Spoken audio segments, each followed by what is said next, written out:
में leafless hair dryer है, देख ले डायसन के डिजाइन में बने से, कोई फैन वगैरह इसमें नहीं है, बहुत प्रीमियम फिनिशिंग में बना है और ये मैग्नेटिक है, सही देख ले खुद ही इसके साथ चिपक जाता है।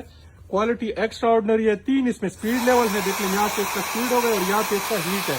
अभी ये 100 डिग्री सेंटीग्रेड है, दोबारा करेंगे 80 डिग्री सेंटीग्रेड और अभी ये 60 डिग्री सेंटीग्रेड। यहाँ से इसके 3 स्पीड लेवल है और ये इसका फुल शॉट ऑप्शन है, सही है। क्वालिटी बहुत जबरदस्त है।